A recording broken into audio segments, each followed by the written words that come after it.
Guarani iniciou a temporada buscando repetir o feito de 2022, uma vaga no mata-mata do Campeonato Paulista.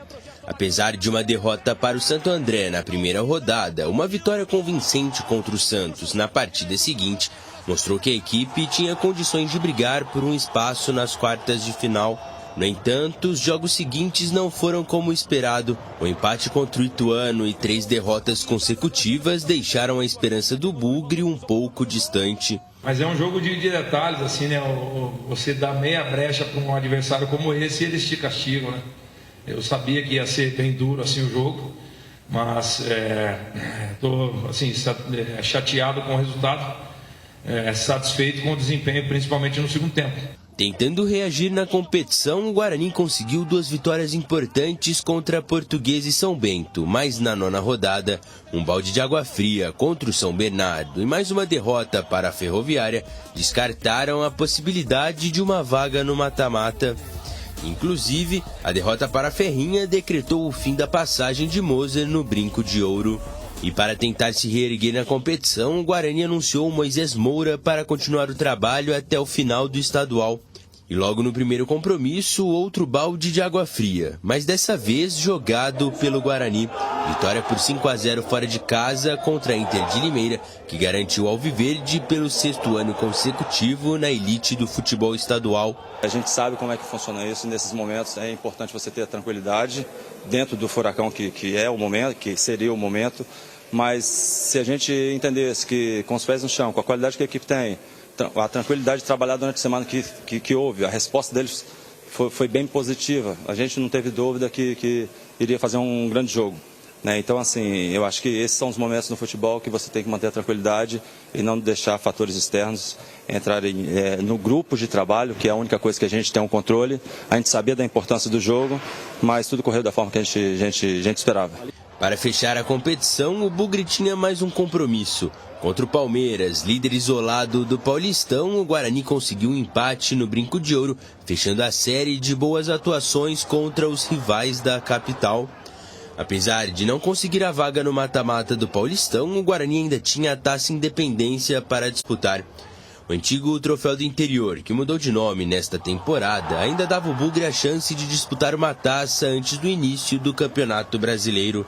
Na primeira partida, o Guarani reencontrou a Portuguesa, mas dessa vez começou ganhando. Após abrir o placar com Bruninho, o Bugre até chegou a sofrer o empate, mas Diogo Matheus, com um golaço de falta no final do jogo, garantiu a vitória e classificação alviverde para a próxima fase.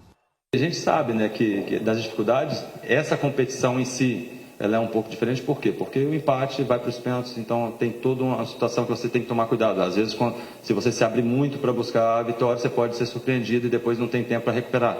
Então, é como eu falei, as mudanças, as mexidas, ela vai muito pela parte da estratégia, do entendimento do que o adversário está fazendo no jogo, porque é um jogo só. Então, assim, a gente tem que pensar realmente no que a gente tem pela frente. A gente tem um próximo adversário, a gente vai se preparar para isso e em busca de mais uma. Classificado para a semifinal, o Guarani enfrentou seu concorrente de grupo, o Mirassol. Jogando fora de casa, a equipe de Moisés Moura não conseguiu desempenhar um bom futebol e acabou sendo eliminada com um gol de Gabriel Santana aos 47 do segundo tempo. Uma derrota, uma equipe que tem qualidade.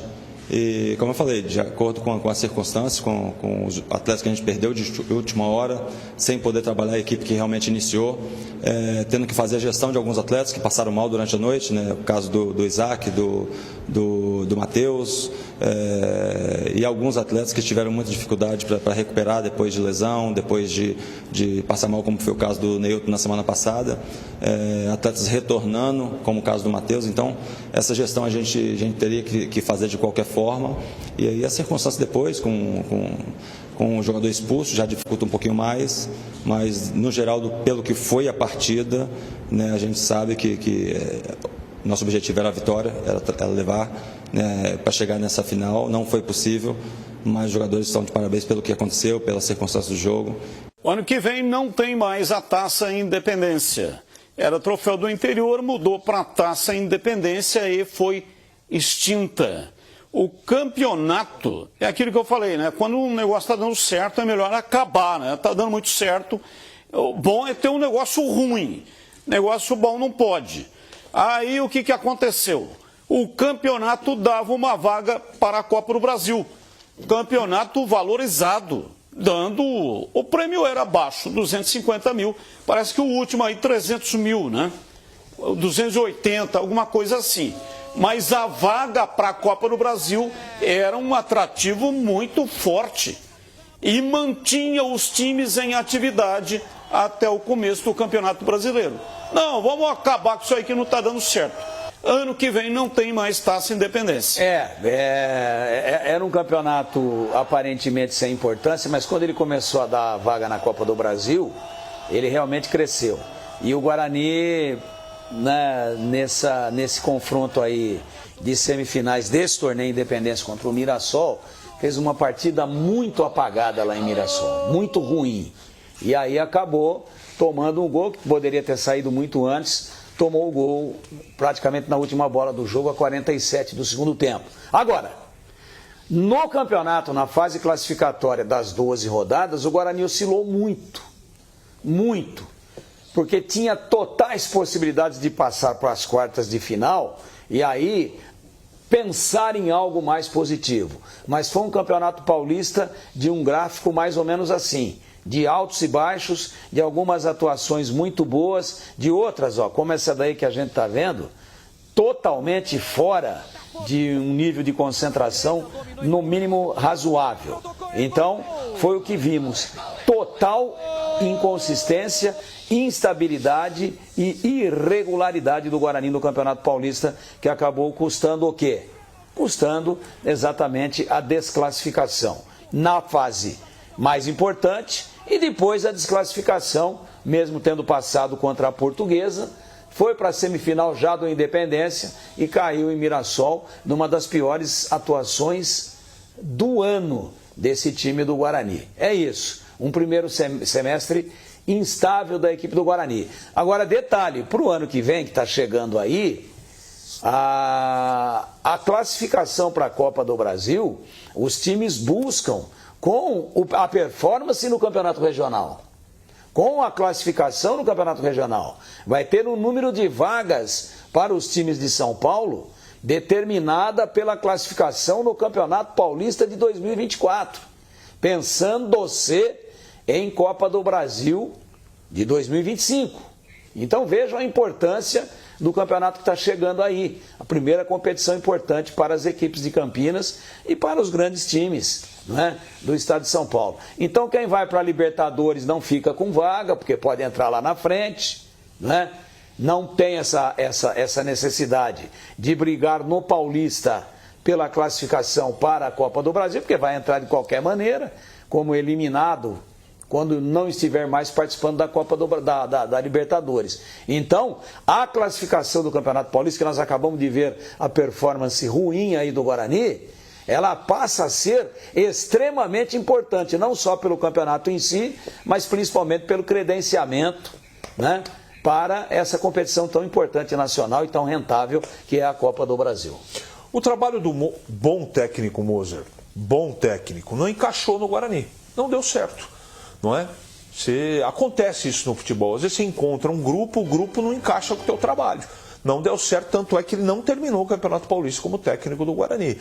E o que o Tigrão falou é verdade. O time apresentou, esse era o principal problema, irregularidade. Jogava um jogo bem, outro mal, outro mais ou menos. E essa irregularidade no campeonato curto é fatal, é letal, é complicado.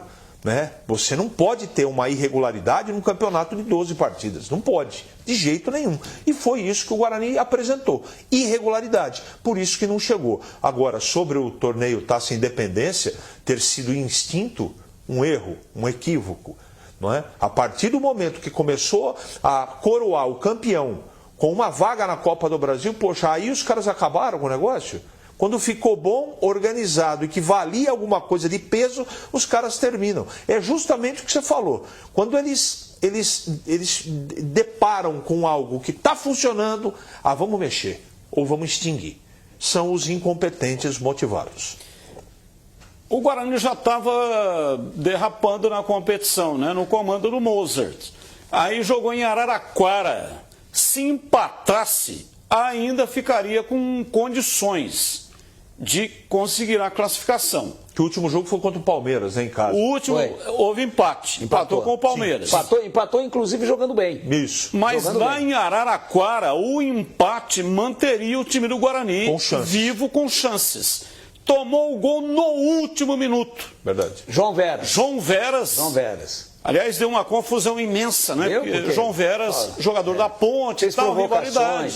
Fez provocações. Fez provocações. E aí foi quando caiu o Mozart. Foi demitido exatamente depois daquele jogo lá em Araraquara. Aí, contra o Palmeiras, naturalmente já era um jogo extremamente difícil. Foi o Tigrão falou Mas a se verdade. tivesse vencido, o empate contra o Palmeiras serviria. Jogou bem aquela partida. Jogou contra o Palmeiras, foi bem. Aí contra a Ferroviária, que era, entre aspas, um jogo possível / obrigação de vencer, Tava ou pelo caindo. menos... A Ferroviária estava caindo. Ou pelo menos empatar, vai lá e perde. Com gol do Veras ainda. Aí é dose pra mamute, né? Não tem jeito. No último minuto. Isso aí, cara. E da Mais um maneira que pouquinho foi, fechava a teve partida. cavada, todo mundo assistindo. Você lembra o gol? Teve uma cavada, o meia veio trazendo, cavou assim. Negócio absurdo o gol que o Guarani tomou no último minuto. Foi Tony Anderson, né? Isso, bem lembrado. Tony Anderson. Canhoto, entrou no segundo tempo. Ainda eu estava comentando essa partida, falei, esse jogador entrou bem, não pode ter todo esse espaço. O Guarani está dando espaço, ele está construindo. Então, uma desconcentração, desinteresse pelo jogo. Completo. Né? O Steve Wonder estava vendo que o Tony Anderson ia criar uma jogada de gol. A defesa do Guarani ficou lá, né? E os volantes? Todo mundo assistindo. Todo mundo. Eu me Aí lembro do gol. Ele deu uma cavadinha, o João Veras entrou, a zaga marcando em linha. Tá?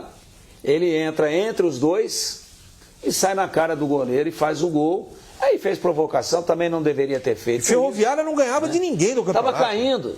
A Ferroviária estava brigando desesperadamente para permanecer na competição. Se salvou com essa vitória aí. Pois é. Mas jogando mal. A Ferroviária jogando mal. O Guarani não jogou um tostão de bola, senão teria vencido. Então o Campeonato Paulista realmente que precisa, né, não ser esquecido, mas dele tem que ser extraídos os ensinamentos para que não se repita agora a partir do dia 21 Você de vê, janeiro. o Tigrão usa muito isso, né? E é verdade.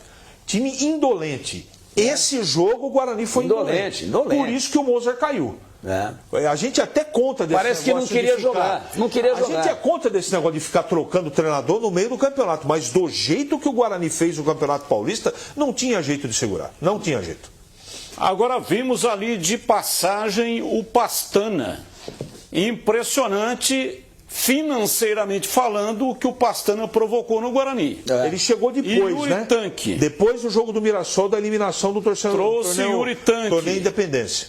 Richard Rios. Verdade. Trouxe Jamerson. Todos jogadores que renderam um bom dinheiro para os cofres. Viabilizou financeiramente falando. Viabilizou o ano. O ano. A venda do Jamerson para o Curitiba e a venda do Richard Rios para o Palmeiras deixaram o caixa do Guarani, ó, chuchu beleza. Ficou um show. E o Guarani atravessou toda a Série B depois com salário bonitinho.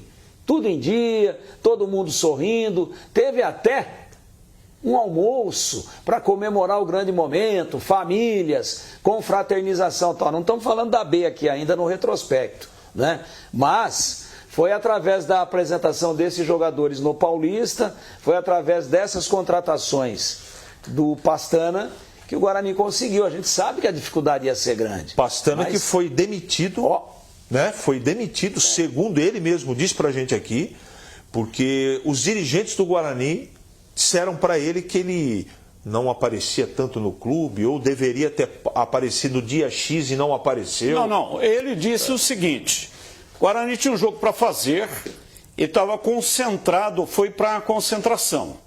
Ele tinha uma festa da filha dele, essas festas de escola, festa junina. Festa junina, isso Festa junina, lá em Barueri, ele mora em Barueri, está trabalhando no Grêmio São Carlense agora, mas mora em Barueri. O dirigente, não há necessidade, convenhamos, de ficar concentrado lá, né? O jogador no dia seguinte vai jogar. Tem que concentrar mesmo. Ele saiu da concentração, foi assistir à apresentação da filhinha dele, Festa de escola, festa junina, aquela dança típica. Quadrilha. Né? Quadrilha, não é quadrilha, é dança caracterizada. Não, mas festa junina é quadrilha. Festa junina é quadrilha. E retornou para a concentração, ou no dia seguinte de manhã, ele apareceu lá no café da manhã na concentração. Os dirigentes do Guarani não gostaram da atitude. Acharam Você acha que... Eu só provoquei a situação... Você acha que esse foi o verdadeiro motivo? Eu acho que essa foi a gota d'água. Não foi esse o motivo. Eu acho que foi a gota d'água. Aí foi uma justificativa totalmente descabida. Também acho. Por que mandou embora? Não gostamos de uma atitude. Uma coisa o relacionamento já vinha mal. Exatamente. Já vinha ruim, a campanha não era boa. Isso aí lembra... Só para concluir, só que esse cara... Ele pensou alguns jogadores aí contratando, negociando para trazer para o Guarani, vou dizer de novo, que viabilizaram o ano financeiramente falando do Guarani. A informação que a gente tem é que havia um desgaste dele com o elenco de jogadores pelas cobranças fortes que ele fazia. Eu me lembro bem disso. Teve o problema da filha, que foi a gota d'água, mas o relacionamento do dia a dia de cobrança muito forte dele com o elenco também desgastou. Isso é informação. Agora, o que levou, né, a demissão dele só por causa da festa junina da filha, eu não acredito. Isso aí foi... Dois trabalhos extremamente competentes. Time que disputou a Série C e subiu, ele que montou. E esse time, né, da Série B do Campeonato Brasileiro, foi exatamente ele que montou. Me lembra, o Álvaro Negrão era presidente do Guarani. Guarani tinha um Medina, o herói do derby. Marcou 2 gols num derby semifinal de Campeonato Paulista e classificou o Guarani para a decisão contra o Santos. 2012. Mandou o Medina embora. E eu fui lá procurar saber qual o motivo da dispensa do Medina. Aí fiquei sabendo que vocês vão dar risada, mas é o que aconteceu. O Medina colocou o carro dele na vaga do presidente, lá no estacionamento. E o presidente ficou louco da vida, porque ele queria estacionar e tinha um carro lá. De quem que é esse carro aqui? É do Medina. Aí foi falar com segurança e falou, não, avisei o Medina, que aí é a vaga do presidente. Mandou o herói do derby embora por causa de vaga no estacionamento. Então, mas o Medina que de repente está até nos vendo aí, que ele está na região, né? O Medina acho que fala assim, quer saber do negócio, companheiro? Depois dos 2 gols que eu fiz no derby, mandando o Guarani para uma final, eliminando a Ponte. Na semifinal. Um gol final, e de virada, a Ponte estava ganhando o jogo. Na vaga do presidente. Acho que ele falou assim, eu mando mais do que o presidente, agora vou meter meu carro aí, não quero conversa.